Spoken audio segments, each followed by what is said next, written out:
حضرت یسار بن مسلم رحمۃ اللہ تعالی علیہ کا بیان ہے۔ آپ ارشاد فرماتے ہیں کہ ایک مرتبہ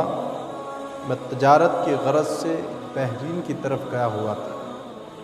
تو میں نے وہاں پر دیکھا کہ ایک گھر ہے جس کی طرف لوگوں کا کثرت کے ساتھ آنا جانا ہے۔ میرے دل نے بھی چاہا کہ میں بھی چل کے دیکھوں آخر ماجرا کیا ہے۔ تو آپ فرماتے میں بھی وہاں گیا اور میں نے جا کر کے دیکھا کہ گھر کے اندر ایک عورت بیٹھی ہوئی ہے مصلی کے اوپر، وہ نہایت افسردہ اور غمگین ہے، جبکہ اس کے پاس لونڈی غلام بھی کثرت کے ساتھ موجود ہیں۔ اس کے بہت سارے بیٹے اور بیٹیاں بھی ہیں، لیکن اس کے باوجود بھی وہ غمگین ہے۔ بہت سا مال تجارت بھی اس کے ارد گرد پڑا ہوا ہے، خریدنے والوں کا ہجوم لگا ہوا تھا، لیکن اس کے باوجود بھی وہ عورت غمگین اور افسردہ تھی۔ میں یہ ماجرا دیکھ کر کے واپس آیا، اپنے کام و کاج سے فارغ ہوا، اور اس کے بعد دوبارہ پھر میں اس گھر کی طرف گیا، اور جب میں وہاں گیا تو میں نے اس عورت کو سلام پیش کیا، اس نے میرے سلام کا جواب دیا اور میں وہاں سے چل پڑا۔ تو اس نے کہا ٹھیک ہے، آپ جا رہے ہیں، پھر کبھی ہمارے شہر کی طرف آنا ہو، کوئی کام ہو تو ہم سے ملنے کے لیے آ جانا۔ حضرت یسار بن مسلم رحمۃ اللہ تعالی علیہ فرماتے ہیں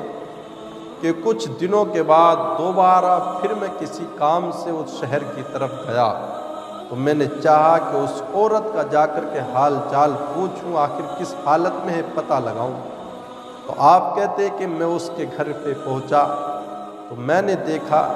کہ وہی عورت ہے، اب اس کے پاس نہ لونڈی نہ غلام ہے، نہ اس کے بیٹے اور بیٹیاں ہیں، اور میں نے دروازے پر دستک دی، دروازہ کھولا گیا، اور جب میں نے یہ سب کچھ دیکھا تو میری حیرت کی انتہا نہ رہی۔ پھر میں نے سوال کیا آخر میں دیکھ کیا رہا ہوں؟ میں نے اس عورت سے کہا جب میں پہلی بار تمہارے پاس آیا تھا تو تم نہایت افسردہ اور غمگین حالت میں تھی، جبکہ بہت سے لونڈی غلام بھی تھے، بیٹے اور بیٹیاں بھی تھیں، اور بہت سا مال تجارت بھی آپ کے پاس تھا، دنیا کی بہت سی عیش و عشرت کے سامان مہیا تھے، لیکن اس کے باوجود بھی آپ غمگین تھیں۔ اور آج وہ سب چیزیں نہیں ہیں، نہ لونڈی غلام ہیں، نہ دولت کی فراوانی، نہ کوئی مال تجارت ہے، نہ بیٹے اور بیٹیاں رہ گئیں، اور اس کے باوجود بھی آپ اس طرح سے خوش اور خرم ہو۔ اور جب دیکھا تھا میں نے جا کر کے اندر سے تو کسی کے ہنسنے کی آواز آتی تھی، باتیں کرنے کی آواز آ رہی تھی۔ تو کہا اس گھر کے اندر اس وقت وہ خوش عورت تھی اور اس کے پاس ایک بوڑھی عورت بیٹھی ہوئی تھی۔ تو اس عورت نے کہا آپ اس بات پر تعجب نہ کریں،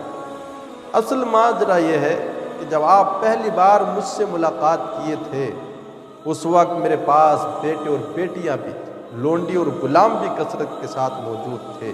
مال تجارت بھی تھا، سب کچھ میرے پاس تھا، لیکن میرا دل سوچتا تھا کہ میرا رب مجھ سے کتنا ناراض ہے، کبھی کوئی پریشانی، کوئی دقت، کوئی مصیبت ہی مجھ کو نہیں پہنچتی ہے، جبکہ اللہ کے جو پسندیدہ بندے ہوا کرتے ہیں وہ تو اکثر پریشانیوں مصیبتوں میں مبتلا رہتے ہیں، اور مجھ کو کبھی کوئی پریشانی مصیبت ہی نہیں آتی، ہر طرح کا عیش و عشرت، ہر طرح کے عیش کے سامان مہیا تھے، اسی وجہ سے میں غمگین اور افسردہ رہا کرتی تھی۔ لیکن اب وہ سب چیزیں نہیں ہیں، بیٹے اور بیٹیاں بھی سب ایک ایک کر کے ہلاک ہو گئے، میرے جانی اور مالی بہت سا نقصان پہنچا ہے، آج ان میں سے کچھ بھی میرے پاس نہیں ہے، اس لیے میں رب کا شکر ادا کر کے آج خوش ہوں کہ آج میرے رب نے میری طرف نظر کرم فرمائی، اور آج میں اس طرح سے پریشانی اور مصیبتوں میں مبتلا ہو گئی کہ میرے رب نے مجھ کو پسند فرمایا، دنیا کے تمام جھگڑوں سے مجھے نجات دے دی گئی، یہ مال، یہ دولت، یہاں کا سب کچھ مجھ سے چھین لیا گیا، اب میں بالکل فارغ البال ہو کر ہمیشہ اپنے رب کی بارگاہ میں سجدے شکر میں رہتے ہوں، مالک تیرا احسان کہ تو نے اس جھوٹی دنیا سے مجھ کو نجات عطا کی ہے، اور اب میں صرف اسی کی بارگاہ میں اپنے سر نیاز کو جھکانے کے لیے موقع پاتی ہوں، اس لیے آج میں خوش اور خرم ہوں۔ حضرت یسار بن مسلم رحمۃ اللہ تعالی علیہ فرماتے ہیں میں نے یہی ماجرا عبداللہ ابن عمر رضی اللہ تعالیٰ عنہما کو جا کر کے سنایا اس عورت کا، تو آپ نے ارشاد فرمایا کہ اس عورت کا حال تو حضرت ایوب علیہ نبینا وعلیہ الصلاۃ والتسلیم کی طرح ہے، اور میری حالت یہ ہے ایک مرتبہ میری چادر پھٹ گئی تھی، میں نے اس کو سلنے کے لیے دیا گیا، اور جب درزی نے اس کو سلا تو وہ میری مرضی کے مطابق نہ سل سکی تو میں اس پر ناراض ہو گیا۔ اللہ ان پر اپنی رحمتیں برسائے اور ان کے صدقے ہماری مغفرت فرمائے۔ یہ عورت ہے، دولت ہے تو غمگین ہے،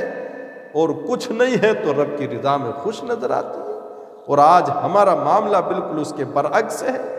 دنیا کی دولت ہے تو ہم سمجھ رہے سب کچھ ہمارے پاس ہے، ہماری زندگیوں میں نمازیں نہیں، کوئی ٹینشن نہیں، روزے نہیں، کوئی ٹینشن نہیں ہے۔